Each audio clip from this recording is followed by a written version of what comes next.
اهلا بيكم في حلقه جديده من The Story of You.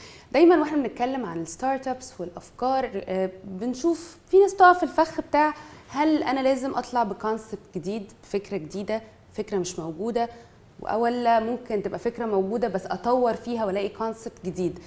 دي هنعرف بقى التريك دي والحته دي من شخص هو عارف يبدا فكره جديده وعارف يعمل كونسبت جديد، وحتى بعد ما ظهرت افكار مشابهه لفكرته عارف كمان يطور. معايا دلوقتي عمر ابو زيد، CEO and founder of VOO app. نورنا. هاي جوانا، ازيك؟ عامل ايه؟ all great.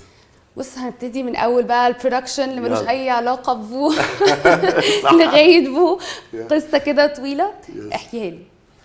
احكي لك البرودكشن ولا فو؟ من هنا لهنا. اوكي، simply VOO it's an online convenience store. بس يعني it's we're a different app مختلفة تماما عن ال typical grocery apps. We're not a grocery app. We're a different model. It's وعندنا specific range of products selected جدا that people always need. يعني ما عندناش مش لاقي كل الاس كيوز اللي هتلاقيها في كل حته، احنا بس عارفين الناس عاملاها ازاي. Actually basically it started يعني our co-founder and Mohammed Abu Freikha is a friend of mine. He started an application called Go at that time in April 2019. And he started it, and by October كان عيد ميلادي وطلبت منه، وتاني يوم كلمني قال لي عمر how was your experience؟ قلت له great. انت how is it going؟ قال لي والله not that much. I'm a bit struggling وكده، واحتمال اقفل. قلت له ليه تقفل؟ تعالى نقعد. انا بقالي في production field doing TVCs around more than 18 years, producing and directing. فالمهم قعدت معاه قلت له ايه الموضوع، فقام قال لي، وانا had a technical background برضو ان عندي 100shots.com. 100shots.com it's an online stock footage and dedicated for the Middle East. فقلت له ليه هتقفل؟ لا تعالى نقعد، ايه القصه وبتاع. المهم we decided ان احنا ولا هنقفل ولا حاجه وهننط. الاكسبيرينس عجبتني فمش هنقفل. الاكسبيرينس عجبتني، قلت له ايه القصه؟ لا يلا بينا. ودي كانت اول ابلكيشن من نوعها موجوده. يس، اول حق. احنا we launched VOO in December 23rd of December 2019. وكنا احنا اول اب يعتبر عندها fulfillment centers, its own fulfillment centers. مش aggregator بنروح ناخد من السوبر ماركتس المختلفة. Now they call it dark stores. We still call them fulfillment centers. وبس فقررنا ان احنا، قال لي بس خلي بالك الابلكيشن I knew nothing about this business، بس في الاخر البرودكشن بيديكي السنس بتاعت انك هتسلكي في كل حاجه واي حاجه بتطلب مننا، وده قلبك جامد يعني. وانا ريسك تيكر عامه، فما عنديش مشاكل بنط في البحر وبعدين بشوف الحل وبتاع. واكشلي اللي قوم فو هو البرودكشن تيم بتاعي في الاول. اوكي، قلت لهم يا جماعه انا خلي بالك، ناس كتير قوي تقول لي وانت ايه اللي دخلك في القصه دي؟ ان هو في الاخر انا طول عمري بفكر بزنس، سبيشالي من بعد الثوره، ان الثوره لما قامت انت في الاخر البرودكشن مهما عملتك او الادفرتايزنج فيلد او كل حاجه ليها علاقه بالقصه دي، هي في الاخر قايمه على شخصك. لو شخصي ده مش موجود، لو شخصي ده عايز يريتاير، لو شخصي ده عايز حصل له حاجه، لو شخصي ده خلاص the whole business is down. فكان دايما عندي التفكير لا I want to do a business, I want to diversify my business علشان في الاخر يبقى عندي كذا stream of income و want to grow. فبس فمن هنا دايما عندي الانترست ان انا اخش في حاجات كتيره قوي. بلس ان الفكره عجبتك كمان. بلس ان الفكره عجبتني بالظبط. بلس ان الفكره عجبتني. واكشلي البرودكت رينجز في فو هي الحاجات اللي احنا بنحبها واصحابنا بيحبوها واصحابنا عايزينها، الحاجات اللي طول الوقت احنا دايما عندنا مشاكل مع السبلايرز في فو، اللي هو يا جماعه بقى خدوا الرينج كله. لا احنا مش هناخد الرينج دلوقتي. طبعا السبلايرز فهموا الموديل بتاعنا، لا احنا مش هناخد الرينج كله، احنا هناخد الحاجات المعينه اللي هو that people really need. انت كده او كده هتنزلي السوبر ماركت او هتطلبي من other grocery apps الحاجات التانية، هتطلبي اللحمه، هتطلبي الفراخ، هتطلبي الزيت، هتطلبي الحاجات دي كلها. بس احنا بتوع القعده واللمه صح، زي ما انت جربت في الاول صحابك جم. بالظبط. انا اكشلي ذاتس واي بيبل لاف فو. يعني الناس هتقعد لما يكونوا قاعدين في قعده هيقول لك انا بطلب فو، حد عايز حاجه؟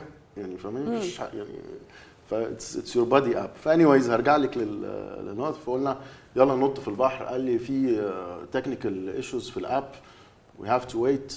دي التشالنجز دي كده احنا الchallenges. اتنقلنا للتشالنجز. قال لي لازم نصلح حاجات وكده والاب. قلت له بص لو قعدنا نصلح مش هنعمل حاجه، تعالى ننزل. وعملنا ريبراندنج، عملنا اللوجو عندي في البيت على ترابيزه السفره. مين اختار فو؟ وي برين ستورمد كلنا، وي ار 5 كو فاوندرز، وقعدنا نقول اسامي كتيره جدا، وبعدين قلنا فو ان ترمز اوف فو. انا سألك عشان تعمل حاجه. اكزاكتلي اند سبيد. خلاص يلا فو فو فو. عملنا ابتدينا ننشئ شركه وابتدينا ننشئ الحاجات دي كلها. وبس مشي نطينا في البحر، فهمت البيزنس موديل، ابتدينا ننزل السوبر ماركتس المختلفه والهايبر ماركتس.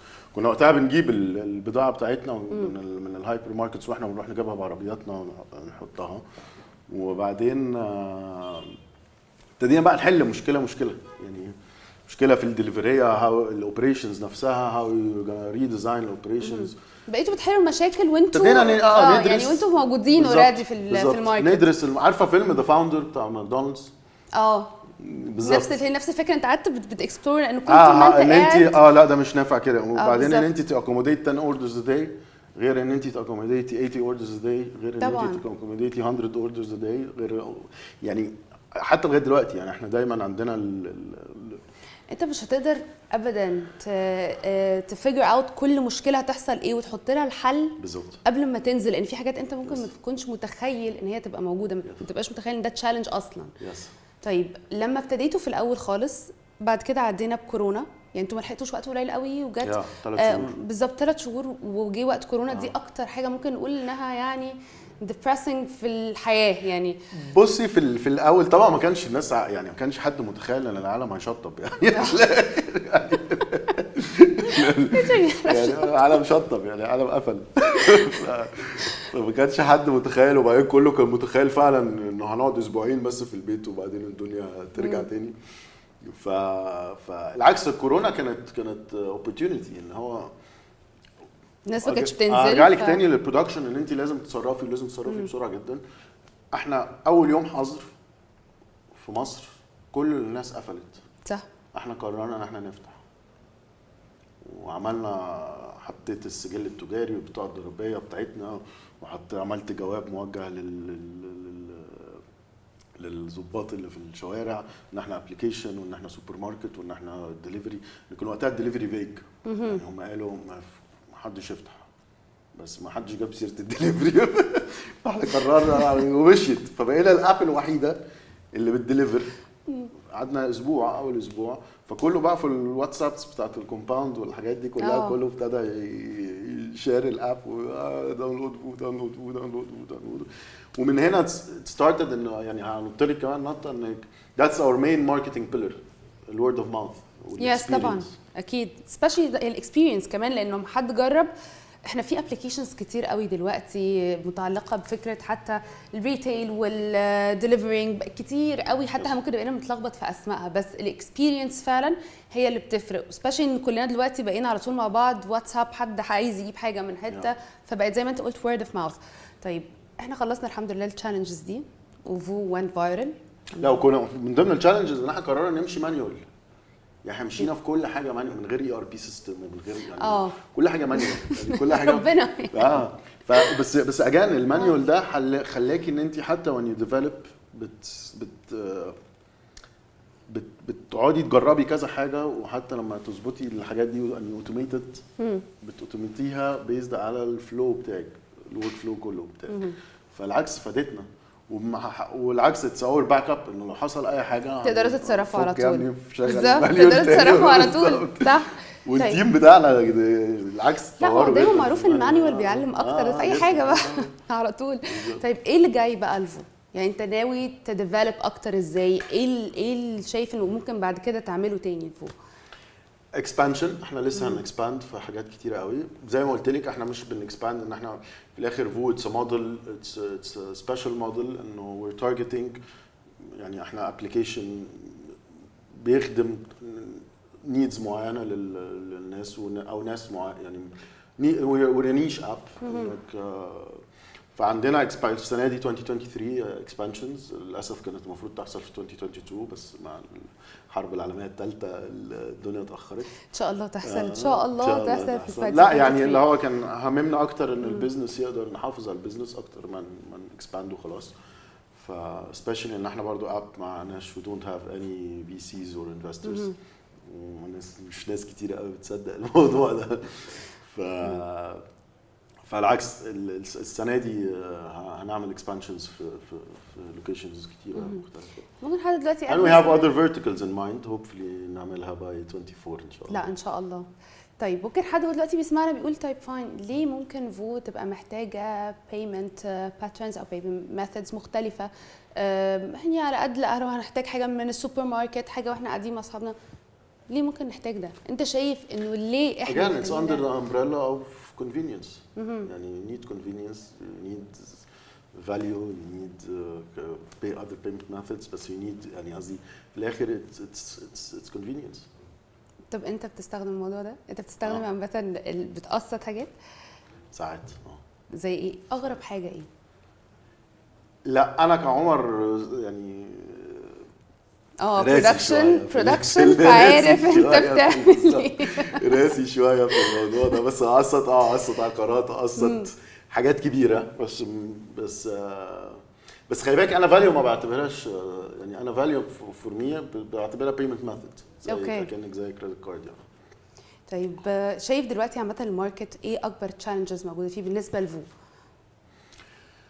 ان انت يعني الحمد لله we're overcoming اللي حصل في الفترة الأخيرة دي بس لا life is full of challenges, business is full of challenges لازم تفضلي مكملة يعني قصدي في الآخر الحياة مش هتقف يعني قصدي زي ما حصل في قبل كده في 2011 و2013 و2016 يعني قصدي في الآخر مش قصدي مصر بس قصدي العالم كله طبعا بيحصل له challenges وبيحصل له حاجات and the business has to go يعني والناس العكس الناس people adapt. يعني افهم من كلامك ان انت لو هندي عنوان كده للجيرني بتاعتك والاكسبيرينس بتاعتك هي ان انت تجمد قلبك believe in yourself دايما بقول النفس الطويل يكسب. عمر نورتنا the story of you. Pleasure. Thank you. My pleasure. Thank you.